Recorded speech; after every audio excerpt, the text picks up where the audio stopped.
Go ahead, guys. Ed, you talk a lot about how these young guys don't know what it's like to go through the Big Ten. They have to experience it. Is a game like tonight kind of what you mean when you talk about that? Yeah, absolutely. I think that, this was one of those games. There were a lot of twists and turns to it. And, as I told him, I thought Illinois, obviously played very, very well. And they hit some of the most timely shots I've ever seen. And give our guys credit. A few weeks ago we probably would have crumbled, but we kept our composure. We kept fighting. Lost the lead there in the second half and made a couple big plays down the stretch. But I think we were up 59-51. They went on a 10-0 run or something like that. I thought, as I told them after the game, I said, look, this is kind of Big Ten basketball. We had to make our own breaks down the stretch, and we did it. They had, I think, eight field goals in the first half. Just cold shooting or their defense or a little of both? Yeah. I didn't think we were real efficient. We got off to such a slow start. The first play we foul, we didn't have a great pace to us. Then I think maybe we foul again, Jaquan's handoff, and it just, I don't know. I had an odd feeling to start the game of like, gosh, we're not clicking the way we need to. But then, Jaquan picking up two quick ones, and I thought AJ was tremendous. I was worried about Jaquan in the second half. Talked to him at halftime, and I thought he was tremendous in the second half. Coach, could you talk a little bit about Mark Loving's play today, how he led you guys in times when, you couldn't find offense? Yeah, well, Mark was very, very efficient tonight. I think that, he kind of had a huge three in the corner, but also was able to put the ball down on the floor, got to the foul line. Mark has had a really, really good focus last few games, and, as your lone upperclassman on a basketball team, you hope that that's something that we can continue to ride on. Dad, you mentioned that 10-0 run from Illinois there in the second half. Jaquan said that there was maybe some finger pointing from your guys there during that before they kind of snapped out of it. Was that something you saw, and how did they work through that? Was it them, or is it something you said maybe? Well, we talked about it. I think that's something with this team that we continue to try to talk about the maturity level that we have to have. They know deep down inside when the five guys that are out there are connected, our defense is a heck of a lot better. And we got to continue to build that, especially as you go on the road now, and times are going to be tough. The play you referenced earlier about Mark Loving, I think like Cam, threw it to him in the corner there. The game was tied at the last TV timeout, and you guys hit that shot and never trailed, I believe, after that point. Just for him to be a guy that's coming into that role of hitting the clutch shot and everything else, just you got to be happy to see those kind of things go for him. Yeah, absolutely. I think that the one thing we knew in the off season that really Mark and Jay Sean and Keita were going to have to play at a little bit of a higher level than they've ever played at, and we've challenged those guys, and Mark in particular, as I said, the lone upperclassman on this basketball team. And I'm excited for Mark, because Mark has done a great job in terms of his preparation, and he's trying to do as much as he can to help this basketball team. Coach Gross kind of touched on the point of the disparity between the amount of free throws that you guys shot between how many they shot. What do you think you guys did, or was there anything specific as to what you guys did to be able to get to the line a lot more than they were able to tonight? Well, I think that you look at the first couple possessions, and we had picked up three really, really quick fouls, and it was give Illinois credit, they were playing very, very physical, and I think that was kind of what they were looking to do. I thought that a lot of those probably came at the end of the game when they were fouling, but sometimes it sort of happens that way. The drives were there. Obviously, Mark getting to the line. You look at how he did it. It was a shot fake drive, finishing through contact type of deal. At the last, 351, you went small for pretty much the first time all year. I I know their big likes to kind of pick and pop a little bit. Was that kind of what went into that decision, and how did you feel you guys handled playing without a big? I mean, Finke is such a scary matchup because of, he shoots 13 times or whatever today, and 8 of them are threes.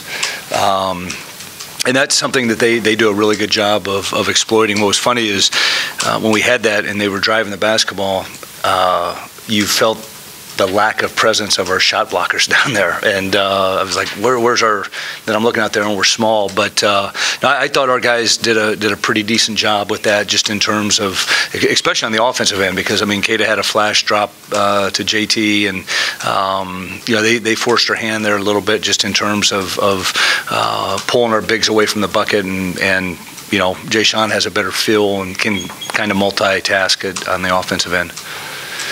Zach, could you address the spirit of your team as it was at the end of the 4-game losing streak, or coming out of Stores, as it was after the Kentucky game, and as it is now? Well, I think that, looking back, I've tried not to think too hard about those times, but we were a team, and we're by no stretch of the imagination where we want to be, but there was some uncertainty, and the thing that we had to do was get these guys to believe in each other. The butt kicking we took at UConn was a great teaching experience for us, just in terms of how they attacked us, and we could never kind of fight our way through. I thought, you go back to the Kentucky game, I thought one of the great things was we had a great first half of basketball, and Murray gets as hot as any player I've ever seen, and we take a 16-point lead to 3, and we found a way to win basketball games. I think that's something that happened with tonight's game. We had to find a way to make the plays, and guys did that. So, long answer to your question, but I think that the morale, there's a little bit more belief in terms of what we're trying to do, and probably a little bit more knowledge of how we have to do it. You mentioned you talked to Jaquan at halftime after he sat for 18 minutes. What did you say to him? And I think he went out first possession, I think, and attacked and got a floater in the lane. Did you want him to just keep playing the way he did, or what all went in? Well, I told him, I said, your ass should be rested. There was no question about that. I didn't know, because I think that I couldn't be happier with the way he came out and played, because I had talked to him in the first half. I said, look, can you play with 2? I may need you, because AJ was exhausted out there. In fact, they got an easy bucket on us because he just couldn't move again, and I was pushing him up the floor and that sort of thing. But it was nothing strategic. I said, look, just go out there and play and get back into the flow. I told him when he picked up his second foul, I said, you got to sit over here and pay great attention to what's going on in terms of what they're trying to do. And I thought he did that, because defensively he was really good as well. Coach, I aspired to your new look of no tie and a little scruff. Did you implement that after you became the winningest coach in school history? Yeah. Well, I hate wearing ties, and I will say this. I don't know if you've noticed in the 12 years you and I have been together, but I sweat easily. This is so much cooler. Why? So that could, yeah. Yeah, and maybe a towel through a show. Yeah, exactly, and so I don't know. I'm hoping that the hair on my face grows on my head. There are, mid-court shots, at end of games that you can tell right away are off. And I'm just wondering what you're thinking. That shot by Hill was closer than most, at the end. I'm just wondering, when the ball's in the air at the end of a game like that, what goes through your head, or what you were thinking there? Well, the one thing I thought John was going to tip dunk it, because John was out on the court going to see it through. I thought maybe he was going to tip dunk it. But no, I think from the standpoint of I wanted Mark to make the free throw. We were contemplating, did we want to foul or whatever. Sitting at home last night watching that TCU Oregon game, that nothing surprises me anymore in college sports, and it's so funny, because I thought about this morning, for whatever reason, maybe we need to practice. Sometimes we do like half-court shots in practice, just sort of messing around, but since you don't practice them, if they go in, it has to be luck. And literally when that ball was going through there, I'm like, not today. Not, so, but fortunately it was off. Also, a quick question about, you seem to be getting a lot out of Cam lately when he's called upon. Just what difference have you seen him in the last couple weeks or so? I think Cam is really settled into who he is and what he is for this basketball team. You look, obviously he's making shots, scoring, but you look at the other end, and he's a completely different defender than he was a month ago. And he's more prideful. He's really starting to understand what his role is defensively, and he does have that ability to score some quick buckets for us.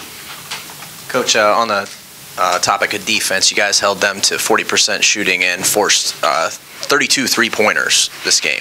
How proud are you of this defense right now? Well, I think that we're getting there. The thing that I would say that I'm not pleased with, we made some mistakes and they made us pay for them tonight.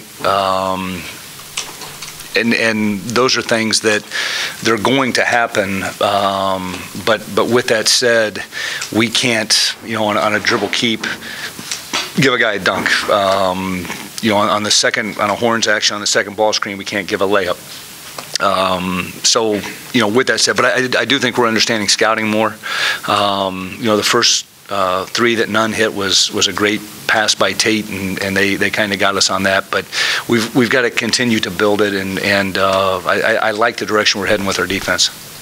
Yeah, most of the damage you guys have done has been here at home in this winning streak. Other than the Kentucky game, obviously. You've been on the road a few times, but now you're going to play in two of the toughest gyms perhaps in the Big Ten, and beginning with Northwestern, a team that's won a lot of games already. Do you feel like you're ready for that challenge of going back out on the road to see where things stand? Well, I talked about that after the game and said, hey, we're going to see where we are, because the last road game we played at UConn, we were awful, and it will be interesting to see how we come out to start that game.